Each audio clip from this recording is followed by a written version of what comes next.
Oke, what's up guys? Welcome back with me, Rio Gandhi. Hai guys, jadi video kali ini bakal seru banget dan gue berharap teman-teman jangan skip video ini sedetik pun. Gue berharap ya teman-teman ya, karena ini bakal penting banget buat teman-teman semua di sini karena gue bakal kasih kalian mengenai apa yang gue lakukan untuk ngebuat toko yang sepi itu bisa banjir orderan. Ya banjir orderan ini beda-beda ya setiap orang ya, maksudnya banjir orderan itu berapa orderan? Intinya mulai banyak orderan lah. Terus toko-toko yang tadinya rame tiba-tiba drop, terus udah sulit untuk naik lagi. Terus gimana caranya gue lakuin biar bisa kembali naik? Oke, jadi sebenarnya ini banyak sekali yang pengen gue bahas, cuman di sini bertahap lah ya. Di video kali ini gue pengen kasih tau yang ini dulu yang akan kita bahas. Nanti di video-video nextnya gue pasti akan ngebahas yang lain-lain lah, karena bener-bener banyak banget yang pengen gue bahas teman-teman. Tapi sebelum itu teman-teman, jangan lupa untuk like dulu video ini sebagai bentuk terima kasih dan apresiasi kalian teman-teman. Karena gue telah membuat video seperti ini, gue buat PowerPoint seperti ini, gue nggak minta apa-apa, kalian nggak usah ngebayar gue apapun. Intinya gue cuma minta kalian subscribe, like, dan komen aja teman-teman. That's it. Ya kalau misalnya kalian ingin ikut jasa konsultan gue, bisa hubungi ke nomor ini. Tapi kalau misalnya enggak juga nggak apa-apa, gue nggak memaksa. Oke? So guys, welcome back to my YouTube channel, Rio Gandhi. Jadi di tanggal 9 Mei 2023 ini, jam 3 subuh, gue akan membuat video ini teman-teman. Cara menaikkan orderan ketika toko lagi sepi. Nah, kita akan membahas mengenai fase toko sepi. Apakah kamu sedang mengalami toko yang sepi? Terserah. Apakah toko baru, toko yang sudah lama mulai ramai tiba-tiba drop, atau mungkin toko yang sudah berjalan tapi nggak naik-naik. Baik toko baru maupun toko yang sudah lama. Ini untuk all of you guys, untuk semua toko yang jualan di online. Setiap toko itu bisa sepi, itu wajar banget. Jangan cepat puas apabila toko atau produkmu itu laris manis. Karena banyak banget kejadian toko atau produk itu bisa drop. Dimana lagi kenceng-kencengnya nih, tiba-tiba drop.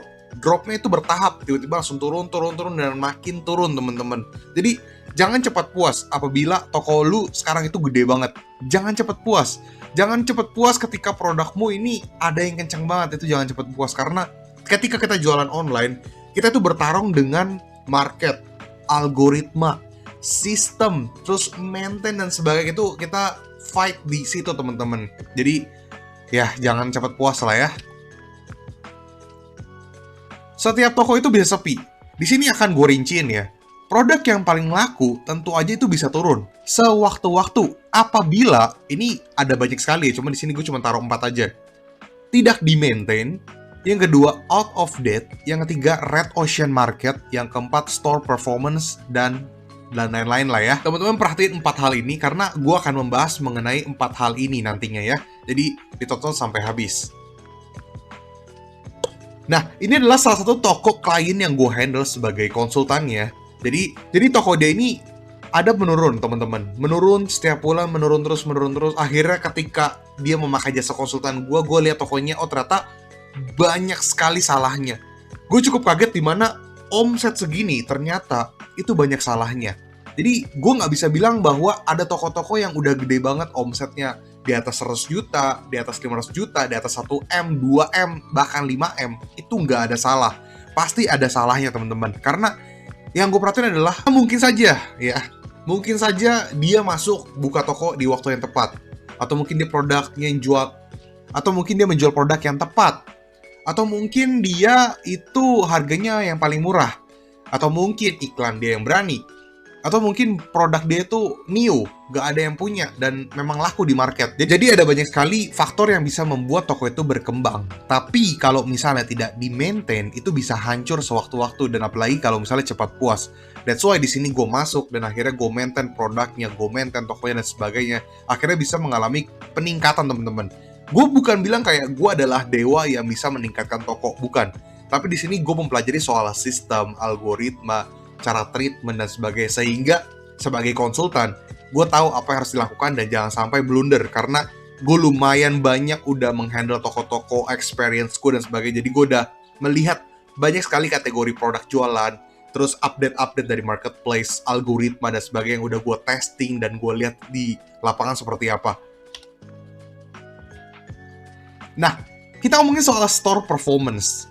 Apa yang bisa membuat toko itu drop? Yang pertama, produk itu tidak didata, teman-teman. Jadi, si toko tersebut atau si owner itu tidak mendata produk-produk yang dia jual. Yang kedua, produk masih diminati market, tapi tidak di-maintain. Sehingga, walaupun produk tidak di-maintain, tapi secara market itu masih banyak diminati, masih laku, tapi karena nggak di-maintain, itu bisa drop sewaktu-waktu. Kemudian yang ketiga, low exposure. Jadi benar-benar kalau misalnya tidak memberikan exposure untuk produk tersebut, jangan mentang-mentang udah laku banget, kita nggak mikirin soal exposure, itu bisa drop juga. Low branding, tidak memaintain produknya, tidak di branding baik toko, baik produk, itu juga bahaya. Kemudian drop performance. Drop performance nanti akan kita bahas juga lah. So, jadi apa sih yang harus kita lakukan? Nah, di sini akan gue bahas satu persatu ya. Yang pertama kita bahas soal maintain produk dulu. Maintain produk ada banyak sekali yang harus kita lakukan. Cuma di sini gue coba singkat aja biar teman-teman nggak terlalu berat juga, nggak terlalu heavy untuk dengerin konten ini ya. Yang pertama, maintain produk dengan cara yang pertama itu active promotion. Active promotion itu banyak sekali.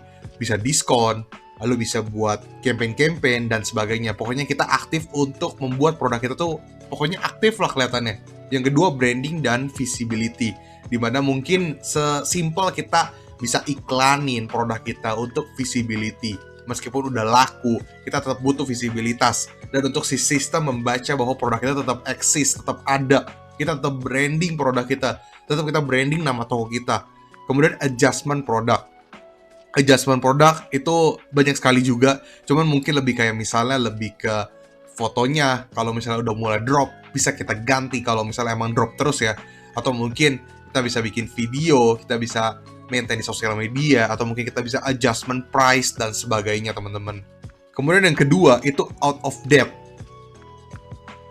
Jadi kalau ngomongin soal produk out of date, berarti mungkin saja produk tersebut udah ada model yang baru, atau mungkin variasi yang baru. Mungkin produk tersebut muncul variasi baru yang harganya lebih murah atau lebih mahal sedikit, tapi lebih bagus secara fitur, atau mungkin secara materialnya, atau mungkin lebih trendy dan sebagainya. Tapi kita nggak update mengenai produk tersebut, jadinya udah out of date, tapi kita nggak ada yang baru teman-teman. Yang kedua kita close eyes di mana kita ya udahlah, nggak usah dicek, ya udahlah ini produk tetap masih laku kok, kita nggak perlu buru-buru untuk munculin produk yang baru. Kita tutup mata akan hal tersebut, sehingga itu yang bisa membuat toko kita lama-lama drop. Karena ingat, kalau jualan di online, sebenarnya nggak online doang sih, baik di online maupun di offline, kita harus tahu produk mana sih yang sekiranya ini bisa jangka panjang. Terus ketika udah waktunya kita keluar, kita harus munculin produk baru. Jangan tutup mata akan hal tersebut. Jangan mentang-mentang lagi laku, kita tutup mata. Itu nggak boleh. Yang ketiga itu checking. Dicek terus teman-teman. Apakah harga kita ini salah? Apakah foto kita salah? Apakah spesifikasi, deskripsi, variasi itu kita salah? Kita harus selalu ngecek teman-teman. Ngeceknya berapa kali sehari? Itu terserah kalian. Kalau gue sih biasa ngeceknya mungkin seminggu sekali, 2 minggu sekali, atau mungkin 1 bulan sekali. Semua tergantung kepada kalian. Kalian lebih nyaman untuk ngeceknya berapa lama sekali. Itu pilihan kalian lah. Kemudian kita ngebahas mengenai Red Ocean Market di nomor 3. Jadi untuk produk Red Ocean ini ada warna merah ya. Jadi Red Ocean itu udah pernah gue jelasin. Intinya Red Ocean adalah produk-produk yang memang udah terlalu banyak orang yang jual, terus harganya udah rusak. Itu udah Red Ocean. Jadi produk Red Ocean harus dilihat kembali. Apakah kamu sebagai seller itu masuk produk jualannya ketika diupload itu terlambat atau enggak? Dan kalau misalnya kalian ternyata nggak terlambat, udah masuk duluan dan udah laku produknya, seberapa besar pesanan yang kamu dapat dari produk Red Ocean tersebut? Jangan sampai ketika produknya udah terlalu Red Ocean, kalian malah nge-restock terus, atau mungkin kalian telat masuk, sehingga ngebuat tiba-tiba drop orderannya. Terus stok masih banyak, tapi produk udah loyo untuk secara orderan, itu kan bahaya. Atau mungkin kalian baru upload, capek-capek udah desain dan segala macam, kalian jual produk tersebut, berharap itu bisa laku, ternyata produk tersebut udah Red Ocean. Sehingga, ya buat apa kalian upload produk banyak-banyak tapi ternyata Red Ocean? Atau mungkin kalian udah capek-capek iklanin, udah capek-capek branding, ternyata produk tersebut Red Ocean. Itu kan sayang sekali teman-teman. Jadi make sure untuk Red Ocean itu harus benar-benar dicek ya. Jadi gue bisa bilang kayak banyak juga produk-produk yang seller udah banyak yang jual, harga udah rusak, tapi tetap bisa jual, tetap bisa laku. Itu ada. Makanya pinter-pinter kita dalam menganalisa market, teman-teman. Jadi, kalau misalnya kalian tidak terbiasa, mungkin akan pusing. Tapi karena gue udah cukup sering, emang gue suka aja, kebetulan gue juga jualan di online, jadi gue suka melihat market, sehingga lama-lama gue punya naluri dan gue bisa ngecek, oke ini produknya masih bisa laku apa enggak, terus harus stok berapa untuk produk-produk yang seperti ini, gitu harus tahu. Tapi itu kan semua itu proses, teman-teman. Semua orang itu bisa langsung mempelajari dan memahami mengenai produk-produk seperti ini. Jadi ya, let it flow, yang penting kita selalu learning, selalu belajar. Kemudian kita masuk ke store performance. Jadi kalau ngomongin store performance, itu juga harus diperhatikan nih. Perhatikan mengenai performance toko kamu seperti chat. Seberapa cepat kamu membalas chat customer, karena itu dihitung. Itu ada performance-nya, teman-teman. Yang kedua, proses dan pengiriman. Seberapa cepat kamu menerima pesanan, seberapa cepat kamu memproses dan lakuin pengiriman. Itu semua ada performance-nya. Dan itu masuk ke sistem dan algoritma. Jadi, ya, kalau kita jualan di digital seperti ini, kita nggak boleh tutup mata mengenai algoritma, karena ini penting banget. Yang ketiga itu ada komplain. Semakin sering lu dapat komplain, itu semakin bahaya. Karena si platform juga akan melihat bahwa, wah, toko lu kayaknya nggak bener nih, banyak komplain, itu juga bahaya. Kemudian medal mungkin atau lebih ke status, misalnya kayak di Shopee itu Star Seller, Star Plus, Official Mall, dan sebagainya. Itu medal, teman-teman. Semakin tinggi medal lu, maka semakin baik. Udah pasti ya, karena fitur-fiturnya juga jauh lebih banyak. Udah gitu customer akan jauh lebih percaya kalau misalnya medal lu bagus. Dan tentu aja akan lebih diprioritaskan sama si platform marketplace. Jadi untuk store performance ini banyak yang menyepelekan. Mereka merasa yang penting produk jualan gua, yang penting harga gua kompetitif. Tapi mereka lupa chat, proses pengiriman, komplain, dan medal, mereka lupain. Gua cuman mikirin harga produk udah. Nah, inilah yang bisa ngebuat toko itu menjadi drop. Jadi kita nggak boleh tutup mata, kita harus selalu ngecek keseluruhan toko kita. Karena kalau kita jualan di online, kita harus ngecek semua itu. Ingat teman-teman, ini penting juga. Ingat teman-teman, karena store ini adalah pion utama kita. Kalau nggak ada toko kita nggak bisa jualin produk. Jadi make sure toko kita juga harus bagus, sehingga produk yang kita jual juga bisa jadi bagus secara performance-nya. Melelahkan dan pusing. Mendata toko dan produk itu melelahkan dan pusing. That's why banyak seller tidak ngecek. It's fair teman-teman, karena gue bisa bilang kayak untuk ngedata itu pusing banget teman-teman. Lelah, pusing, mager, dan sebagainya itu bener-bener malas teman-teman. Gue aja jujur, gue itu tadinya malas banget untuk ngedata. Cuman karena mungkin gue suka dengan bidang ini, lalu pekerjaan gue juga seperti ini, tapi lama-lama gue terbiasa teman-teman. Tapi buat seller-seller masih banyak banget. Gue bisa bilang kayak banyak banget seller yang gak mau repot teman-teman. Karena ya namanya juga jualan ya. Kita mikirnya ya jualan nih jualan aja. Kita cari produk, kita jualan. Gak perlu lah ngedata, gak perlu ngecek-ngecek. Sehingga ya itu yang bisa membuat tokonya susah untuk berkembang, atau bahkan bisa drop dan gak naik-naik lagi. Kayak gitu. Wrong path. Salah memberikan treatment, salah membaca data, dan sebagainya akan membuat perlahan-lahan toko menjadi drop. Ya, jadi teman-teman, wrong path, salah jalan teman-teman. Jadi jangan sampai kalian salah jalan. Karena kalau misalnya udah salah jalan, itu udah pusing teman-teman ya, pusing banget. Karena belum tentu toko yang drop itu bisa naik lagi. Bisa dinaikin lagi, cuman butuh proses yang cukup panjang.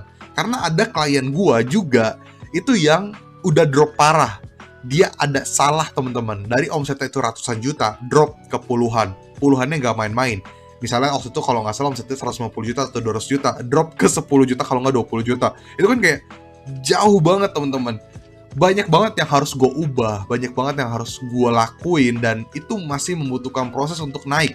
Memang sekarang udah mulai kelihatan kenaikannya, cuman itu butuh waktu yang cukup lama. Jadi jangan sampai kalian salah treatment teman-teman, karena ini bahaya banget. Ingat, wrong path. That's it teman-teman, segitu aja yang pengen gue kasih ke kalian, karena ini bener-bener kayak penting banget buat teman-teman semua di sini. Karena kalau misalnya teman-teman salah, itu bakal sedih banget. Karena gue juga nggak mau kalian semua yang bisnis di online itu lagi happy-happynya banyak orderan tiba-tiba drop, atau mungkin kalian yang baru mau berjuang di online tapi nggak naik-naik, itu udah pasti kena mental. Jadi semangat mentalnya dibentuk, terus jangan cepat sombong, jangan cepat puas karena kita jualan di online, kita bersaing dengan banyak seller, kemudian sistem juga terus update, jangan sampai kalian nggak mau tahu. That's why channel YouTube Rio Gandhi ini ada untuk memberitahu kalian mengenai update-update, terus tips and trick, terus cara mendapatkan cuan di era digital dan sebagainya. Jadi jangan lupa untuk subscribe, komen, dan like channel YouTube Rio Gandhi. Ingat teman-teman, segitu aja teman-teman video dari gua, semoga membantu menambahkan insight baru buat kalian, menambahkan experience baru. Dan kalau misalnya kalian ingin nanya jasa konsultan gua atau kelas-kelas offline gua, bisa ke nomor yang ini, itu hanya via chat, nggak bisa telepon. Lalu yang pengen beli digital course gua bisa ke desti.store/riogandhi. Semoga video ini membantu kalian dan menambah wawasan kalian. Ditunggu video-video gue selanjutnya yang lain. Kalau misalnya kalian ada pertanyaan, silahkan komen aja. Dan Rio Gandhi, peace out.